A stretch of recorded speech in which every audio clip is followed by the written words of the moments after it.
দ্বিতীয় বিশ্বযুদ্ধের সময় সাইবেরিয়ার তুষারপাতের মধ্যে কিছু মানুষকে বন্দী করে রাখা হয়েছিল। তবে এই মানুষগুলো সুযোগ বুঝে একদিন সেখান থেকে পালিয়ে যায়। কিন্তু হিটলার এসব মানুষদেরকে মারার জন্য সব জায়গায় ফাঁদ পেতে রেখেছিল। তাও তারা কোনো রকমের ভাবে ওখান থেকে পালিয়ে রাশিয়া ছাড়িয়ে মঙ্গোলিয়া, তিব্বত, চীন হয়ে ভারতে প্রবেশ করে। জানলে অবাক হবেন যে তারা শুধুমাত্র পায়ে হেঁটেই ৬,০০০ কিলোমিটারের পথ পাড়ি দিয়েছিল। তাদের কাছে না ছিল খাবার, না ছিল পানি। এর মধ্যে নদীনালা, খালবিল সহ তারা মরুভূমির ভয়ঙ্কর কবলে পড়ে। যাত্রাপথে তারা নিজেদের অনেক সাথীকেও হারিয়ে ফেলে। কিন্তু তাও শুধুমাত্র বাঁচার জন্য এই মানুষগুলো সাইবেরিয়া থেকে ইন্ডিয়া পর্যন্ত হেঁটে এসেছিল। মুভিটি শুরু হয় সাইবেরিয়ার একটি বরফে ঘেরা জেলখানা দেখিয়ে, যেখানে সিকিউরিটি গার্ডরা নতুন কয়েকজন কয়েদিকে নিয়ে এসেছিল। আর এরা সবাই হলো পোল্যান্ডের জনগণ। তবে এদের সবাইকে মিথ্যা কেসে ফাঁসিয়ে এই জেলে আনা হয়েছে। এই কয়েদিদের মধ্যে ইয়ানুস নামের একজন কয়েদিকেও দেখা যায়। আর সে ছিল পোল্যান্ডের একজন সেনা অফিসার। তার নামে একটা মিথ্যা কেস সাজিয়ে তাকে এই কাগজে সই করতে বলা হয়েছিল। আর সেই কাগজে সই না করলে তার স্ত্রীকে তার সামনেই টর্চার করে তাকে দিয়ে সেই কাগজে সই করিয়ে নেয়। এমনকি ইয়ানুসের স্ত্রীকেও তার বিরুদ্ধে মিথ্যা সাক্ষী দেওয়ার জন্য ফোর্স করা হয়। আর ইয়ানুস তার স্ত্রীকে বাঁচাতে সেই কাগজে সই করে দেয়। এতে করে ইয়ানুসের ২০ বছরের সাজা হয়ে যায়। এরপর সব কয়েদি সেই জেলে আসলে জেলের ওয়ার্ডেন সবার উদ্দেশ্যে জানায় যে কেউ যেন ভুলেও এখান থেকে পালানোর চেষ্টা করো না। সে আরও বলে, যদি কেউ এখান থেকে ভুলেও পালিয়ে যাওয়ার চেষ্টা করো তাহলে বাইরের ঠান্ডা আবহাওয়া তাকে শেষ করে দেবে। যদি কেউ এই ঠান্ডা থেকে নিজেকে বাঁচিয়ে জঙ্গল থেকে পেরিয়ে ওপাশে পৌঁছেও যাও তাহলে ওই পাশে থাকা জনগণ তাদেরকে ছাড়বে না। কারণ কোনো কয়েদিকে মারতে পারলে তাদেরকে মোটা অঙ্কের টাকা দেওয়ার ঘোষণা করা আছে। আর সেই টাকার জন্য আশেপাশের জনগণ তোমাদের মারার জন্য দুইবার ভাববে না। দেখা যায় এই জেলে সব কয়েদিদের সঙ্গে ভয়ানক টর্চার করা হতো। তাদেরকে দিয়ে দিনরাত কাজ করানো হতো। তবে এত কাজ করার পরেও খাবারের জন্য শুধুমাত্র শুকনো রুটি আর স্যুপ দিত। এত নিম্নমানের খাবারের জন্য প্রত্যেক কয়েদি ভিটামিনের অভাবে ভুগতে শুরু করে। কয়েকজন একেবারে অন্ধ হয়ে যায়। এরপর সেখানে ইয়ানুসের সাথে খাবরাব নামের একজন কয়েদির সঙ্গে পরিচয় হয়। তাদের দুজনের বন্ধুত্ব ধীরে ধীরে গভীর হতে শুরু করে। আর এবার তারা দুজন ঠিক করে এখান থেকে যে করেই হোক তাদেরকে পালাতে হবে। তারা দুজন পালানোর জন্য প্ল্যান করতে শুরু করে। তবে তারা ভালো করেই জানত পশ্চিম দিকের এলাকা হিটলার দখল করে রেখেছে, তাই সেদিক থেকে পালাতে পারবে না। আর এই দিকটা তো কমিউনিস্ট দল দখল করে নিজেদের রাজত্ব চালাচ্ছে। তাই এবার তারা ঠিক করে তারা এবার দক্ষিণ দিকের বৈকাল হ্রদ পেরিয়ে মঙ্গোলিয়াতে পালিয়ে যাবে। খাবরাব ইয়ানুসের প্ল্যানে সম্মতি দেয়। তবে সে জানায় এই সময় তাদের পালানো একেবারেই উচিত হবে না। তারা বসন্তকালে এখান থেকে পালিয়ে যাবে। তবে ইয়ানুস জানায় বসন্তকাল আসতে এখনও অনেকটা দেরি আছে। তাদেরকে বাঁচতে হলে তার আগেই এখান থেকে পালাতে হবে। এরপর ইয়ানুস সেখানে থাকা আরও বেশ কিছু কয়েদিদের সঙ্গে তার প্ল্যানের খবর জানায়। পালানোর কথা শুনে তারাও ইয়ানুসকে সাহায্য করার জন্য রাজি হয়ে যায়। আর এবার তারা পালানোর জন্য নিজেদের সাধ্যমতো খাবার জমাতে শুরু করে, যাতে করে যাওয়ার পথে তাদেরকে অনাহারে মরতে না হয়। একদিন খনিতে কাজ করতে গেলে সেখানে মিস্টার স্মিথ নামের একজন পুরনো কয়েদির সঙ্গে ইয়ানুসের পরিচয় হয়। ইয়ানুস সেই কয়েদিকেও তার পালানোর খবর জানায়। সে আরও জানায় যে সে খাবরাবের সঙ্গে এখান থেকে পালানোর প্ল্যান করছে। এই কথা শুনে সে বলে ওঠে, তুমি ভুল করছো, খাবরাব তোমাকে ফাঁসাচ্ছে। সে অনেক বছর ধরেই এখানে আছে। আর সে আগেও এমন অনেকেই পালানোর কথা বলেছিল।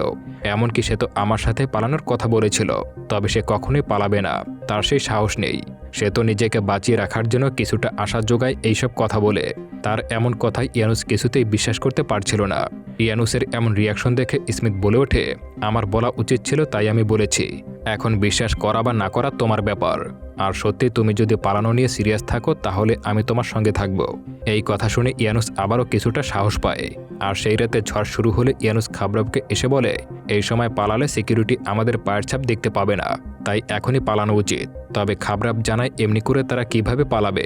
তাদের পালানোর জন্য আগে পর্যাপ্ত খাবার ও পানি এবং একটা প্ল্যান করে পালানো উচিত। খাবরাবের এসব কথা শুনে ইয়ানুস হতাশ হয়ে জেলের মধ্যে ফিরে আসে আর বাকি লোকদের জন্য ওয়েট করতে শুরু করে। এরপর মিস্টার স্মিথ এসে বলে সবাই ঘুমিয়ে পড়লে তারা পালিয়ে যাবে। এরপর সবাই বাকিদের ঘুমানোর জন্য ওয়েট করতে শুরু করে। তারপর যখন সবাই ঘুমিয়ে পড়ে তখন ইয়ানুস এবং তার 6 জন সাথী কোনোভাবে লুকিয়ে সেই জেল থেকে পালিয়ে যায়। তবে গার্ডরাও বুঝতে পেরে যায় এবং শিকারী কুকুরকে সাথে নিয়ে তাদের পিছু করে। তবে এই ভয়ানক তুষার ঝড়ের কারণে গার্ডরা বেশি দূর এগোতে পারে না। তার আগেই ইয়ানুস আর বাকিরা অন্ধকার জঙ্গলের মধ্যে ঢুকে পড়ে। গার্ডরা কিছুতেই সামনে এগিয়ে যেতে পারছিল না। তবে ইয়ানুস তার উপস্থিত বুদ্ধিকে কাজে লাগিয়ে তার সাথীদের নিয়ে সেখান থেকে নিজেদেরকে বাঁচিয়ে পালিয়ে যায়। তারা পালাতে পালাতে প্রায় 30 কিলোমিটার দূরে চলে আসে। আর এখন তারা গার্ডদের হাতের বাইরে চলে আসে। তবে তাদের সাথে খাবরাব আর আসেনি। সেখানে ইয়ানুসের একজন সাথী, যার নাম ভলকা, সে বাকিদেরকে জানায় সে শুনেছে খাবরাব তাদের এই পালানোর প্ল্যানটা গার্ডদেরকে বলে দিতে চেয়েছিল, আর সেজন্য সে বাধ্য হয়ে খাবরাবকে মেরে ফেলেছিল। কথা জানতে পেরে ইয়ানুস কিছুটা কষ্ট পায়। কিছুটা বিশ্রাম নিয়ে তারা আবারও সামনের দিকে এগিয়ে যেতে শুরু করে। সবাই একসাথে সেই বৈকাল হ্রদের দিকে এগিয়ে যেতে থাকে, কিন্তু সেখানে যেতে তাদেরকে এখনও অনেকটা পথ পাড়ি দিতে হবে। এরপর রাত হলে তারা একটা জায়গায় বসে সেখানে রাত কাটানোর পরিকল্পনা করে, আর পাশ থেকে কিছু কাঠ খুঁজে এনে সেখানে আগুন জ্বালায়। এদিকে তাদের মধ্যে কাজী নামের একজন সাথে যে অন্ধত্ব রোগে ভুগছিল, সে কাঠ আনতে গেলে অন্ধকার সেই জঙ্গলের মধ্যে হারিয়ে যায়। অনেকক্ষণ খুঁজলেও তারা কোথাও কাজীকে আর খুঁজে পায় না। তবে পরদিন সকালে তারা কিছুটা দূরে কাজীর বরফ জমা মৃতদেহ দেখতে পায়। এরপর তারা সবাই আবারও তাদের লক্ষ্যের দিকে এগিয়ে যেতে শুরু করে।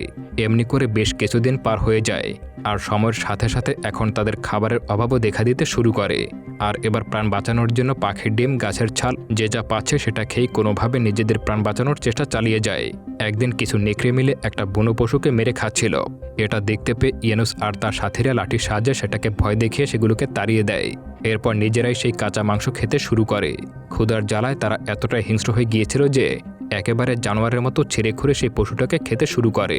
এরপর ইয়ানুস অনুভব করে বৈকাল হ্রদে যাওয়ার জন্য সে যতটা সময় অনুমান করেছিল তার থেকে অনেকটা বেশি সময় হয়ে গেছে। আর এবার সে ঠিক করে সে একাই বৈকাল হ্রদটাকে খুঁজে বের করতে শুরু করবে, আর যত দ্রুত সম্ভব খুঁজে বের করে বাকিদেরকে নিতে আসবে। এই কথা বলে সে সবাইকে সেখানে রেখে বেরিয়ে পড়ে। সে একা প্রতিনিয়ত হাজার কষ্ট সহ্য করে এগিয়ে যেতে শুরু করে। এরপর এক সপ্তাহ পর সে ওই হ্রদটাকে খুঁজে পায়। এরপর সে আবারও সাথীদের কাছে ফিরে আসে তাদেরকে নেওয়ার জন্য। এরপর তারা সবাই সেই দিকে যাওয়ার জন্য বেরিয়ে পড়ে। তবে যাওয়ার পথে তারা অদূরে একটি মেয়েকে লুকিয়ে তাদেরকে অনুসরণ করতে দেখতে পায়, আর এই মেয়েটা তাদের বেশ কিছুদিন ধরে ফলো করে যাচ্ছিল। ইয়ানুস সেই মেয়েটার সঙ্গে কথা বলে জানতে পারে সেও একজন কয়েদি ছিল। সেও ওই জেল থেকে পালিয়ে এসেছিল, আর সে এখন ভীষণ ক্ষুধার্ত। এই কথা জানতে পেরে ইয়ানুস সেই মেয়েটাকে নিজেদের সাথে নেওয়ার জন্য তার দলের বাকিদের সঙ্গে কথা বলে, কিন্তু তারা কেউই এই অচেনা মেয়েটিকে নিতে রাজি হচ্ছিল না। তার সাথে এমনিতেই তাদের কাছে কোনো খাবার নেই, আর তাই তারা এবার মেয়েটাকে সেখানে রেখেই বেরিয়ে পড়ে। এরপর কিছুটা দূরে যেতেই তারা সামনে একটা পাহাড়ের মধ্যে একটি হরিণকে পড়ে থাকতে দেখতে পায়। এরপর তারা সবাই মিলে সেটাকে শিকার করে ফেলে আর নিজেদের খাওয়ার জন্য সাথে করে নিয়ে যায়। এরপর তাদের দলের একজন গিয়ে সেই মেয়েটিকে আবারও তাদের দলের কাছে নিয়ে আসে। এরপর রাত হলে তারা সবাই মিলে সেই হরিণটার মাংস পুড়িয়ে খেতে শুরু করে। পরদিন সকাল হতেই তারা আবারও বেরিয়ে পড়ে। এরপর তারা শেষমেশ বৈকাল হ্রদে এসে পৌঁছে যায়, কিন্তু সেখানে তারা একটা জনবসতি দেখতে পেয়ে থেমে যায় আর পাশে লুকিয়ে পড়ে, কারণ ধরা পড়লে তাদের কোনো রক্ষা নেই। তবে এখন তাদের কাছে কোনো খাবারও ছিল না। এরপর রাত হলে ভলগা লুকিয়ে সেই গ্রাম থেকে কিছু খরগোশ চুরি করে আনে। এটা দেখে বাকিরা রেগে যায় আর বলে, তোমার জন্য আবার আমাদের হয়তো বিপদে পড়তে হবে। তবে ভলগা বলে, না খেয়ে কীভাবে বাঁচতে হলে আমাদের খাবারের দরকার আছে, তাই আমি এটা করেছি। এরপর তারা সেই খরগোশের মাংস পুড়িয়ে খেতে শুরু করে। তখন মেয়েটা জানায় তার নাম জেনুস্কি।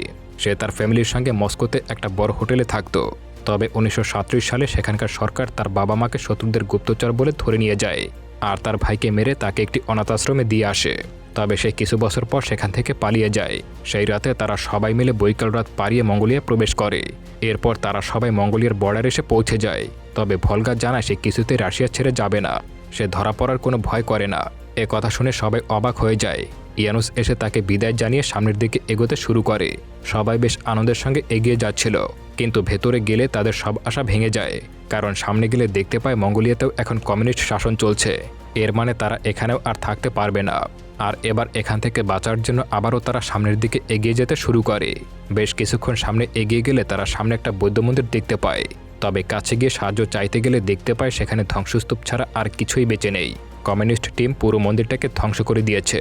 এরপর তারা ঠিক করে এখন তারা এখানে না বসে থেকে চীনের হিমালয় পেরিয়ে ভারতের দিকে এগিয়ে যাবে।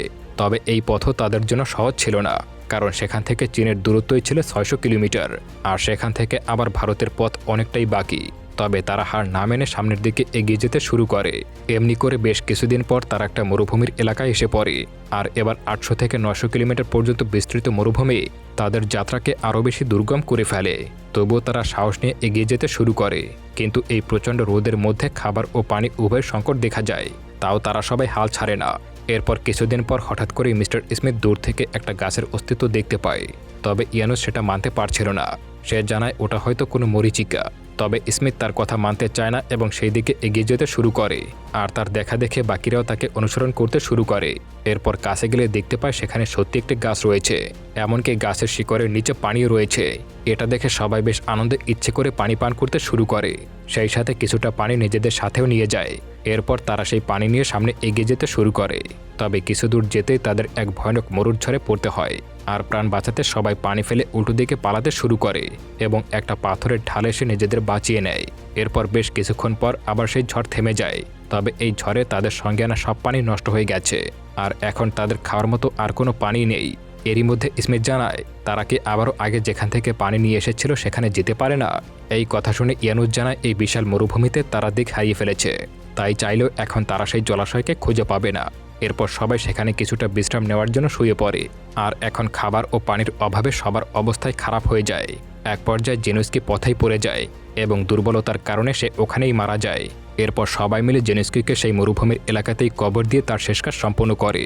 এরপর সবাই আবারও সামনের দিকে এগিয়ে যেতে শুরু করে, পানি ছাড়া তারা আর এগোতেই পারছিল না। আর এই পরিস্থিতির কারণে থমাস নামের তাদের আরও একজন সঙ্গী নিজের প্রাণ হারায়। আর এই থমাস অসাধারণ একজন আর্টিস্ট ছিল, তাকেও সেখানে কবর দিয়ে তারা এগিয়ে যায়। আর এখন স্মিথের অবস্থাও খারাপ হতে শুরু করে আর পানির জন্য এবার তারা কাদা থেকে পানি চুষে খাওয়ার চেষ্টা চালিয়ে যায়। তবে এখনও তারা এই জায়গা থেকে বেরিয়ে হতে পারছিল না। এদিকে স্মিথ আবারও নিজের মনোবল হারিয়ে ফেলে। সে ইয়ানুসকে বলে তাকে এখানেই ছেড়ে যেতে, তবে ইয়ানুস এটা করতে রাজি ছিল না। এখানেই জানা যায় মিস্টার স্মিথের একটা ভয়ানক অতীত আছে। তার 17 বছরের ছেলেকে এই কমিউনিস্টরা গুলি করে মেরে ফেলেছিল। এরপর এত বছর পর তার জীবনে সে জেনুস্কিকে নিজের সন্তানের মতো ভালোবাসতে শুরু করেছিল, কিন্তু এখন সৃষ্টিকর্তা তাকেও কেড়ে নিয়েছে। এসবের জন্য এখন সে নিজের বাঁচার ইচ্ছাটা ছেড়ে দেয়। তবে ইয়ানুস তার মনোবল বাড়ানোর জন্য বলে মানুষের জীবন কখনোই একজনের জন্য থেমে থাকে না, আর তুমি যে স্বপ্ন দেখেছিলে সেটা পূরণ করতেই হবে, আর সেটার জন্য আমরা সবাই তোমার সঙ্গে আছি। ইয়ানুসের এসব কথা শুনে মিস্টার স্মিথ আবারও বাঁচার জন্য আশা ফিরে পায় আর সকাল হলে সে আবারও একা একা হাঁটতে শুরু করে আর এটা দেখে দলের বাকিরাও তার সঙ্গে এগিয়ে যেতে শুরু করে। এরপর তারা শেষমেশ সেই মরুভূমি পার হয়ে চীনের সেই গ্রেট ওয়ালের কাছে এসে পৌঁছায়। এটা দেখে তারা আনন্দে আত্মহারা হয়ে যায়। এরপর তারা সেখান থেকে হাঁটতে হাঁটতে সোজা তিব্বতে এসে পৌঁছায় আর সেখানে একটা জনগোষ্ঠীর কাছে এসে আশ্রয় নেয়। সেখানে থাকা লোকেরা তাদেরকে পরামর্শ দেয় যে এখন আবহাওয়া ভালো না, তাই কিছুদিন তাদের সঙ্গে থাকা উচিত, কারণ ইন্ডিয়াতে পৌঁছাতে হলে তাদেরকে অনেক পাহাড় পর্বত পার করতে হবে, তাই বসন্তকাল আসা পর্যন্ত অপেক্ষা করা উচিত। এদিকে স্মিথ জানায় সে আর ইন্ডিয়া যাবে না, সে এখান থেকে লাসায় চলে যাবে, কারণ সেখানে তার একজন পুরনো বন্ধু আছে আর তার সাহায্যে সে আমেরিকান আর্মিদের সঙ্গে যোগাযোগ করবে। আর বাকিরাও নিজেদের মনের ইচ্ছা বলতে শুরু করে। তবে পরদিন সকাল হলে দেখা যায় মিস্টার স্মিথ বাদে তারা সবাই বেরিয়ে পড়ে ইন্ডিয়ার উদ্দেশ্যে। এরপর তারা সামনের হিমালয় পর্বত দিয়ে এগিয়ে যেতে শুরু করে। এরপর তারা 3 জন শেষমেশ ইন্ডিয়াতে এসে পৌঁছে যায়। সেখানে থাকা গ্রামের লোকদেরকে সাহায্য করতে পেরে তারা ইন্ডিয়া সরকারের সঙ্গে কথা বলে। এরপর ইন্ডিয়া সরকার তাদেরকে নিজেদের বাড়ি ফেরত পাঠানোর জন্য সব ব্যবস্থা করে দেয়। আর এভাবেই তারা একটু শান্তিপূর্ণভাবে বাঁচার আশায় এত ভয়ানক দুর্গম পথ পাড়ি দিয়েছিল। এমনকি সেই যাত্রায় তাদের বেশ কিছু সাথীদেরকে হারাতে হয়েছিল, তবে শেষমেশ তারা নিজেদের লক্ষ্যে পৌঁছে গেছে। এরপর 1889 সালে পোল্যান্ড কমিউনিস্ট মুক্ত দেশ হিসেবে আত্মপ্রকাশ করে আর সেখানে থাকা সব মানুষ সব অত্যাচার থেকে মুক্তি পেয়ে যায়। এরপর বন্দী হওয়ার প্রায় 50 বছর পর আবারও ইয়ানুস নিজের বাড়িতে ফিরতে সক্ষম হয় আর সেখানে তার স্ত্রীকে দেখা যায় যে তার জন্য এত বছর ধরে ওয়েট করছিল। আর এরই সঙ্গে সঙ্গে মুভিটা এখানেই শেষ হয়ে যায়। তো বন্ধুরা, আসলে বেঁচে থাকার জন্য মানুষ যা ইচ্ছা তাই করতে পারে। নদী নালা খালবিল পাহাড় পর্বত পাড়ি দিতে পারে, মরুভূমির দুর্গম পথ পাড়ি দিতে পারে শুধুমাত্র একটু বাঁচার আশায়। এর জন্য জীবনের সবথেকে বড় মোটিভেশন হচ্ছে বেঁচে থাকা। তো ভিডিও ভালো লাগলে চ্যানেলটিকে অবশ্যই সাবস্ক্রাইব করে দেবেন আর পরবর্তী ভিডিও দেখার আমন্ত্রণ জানিয়ে আজকের মতো এখানেই বিদায় নিচ্ছি। খোদা হাফেজ।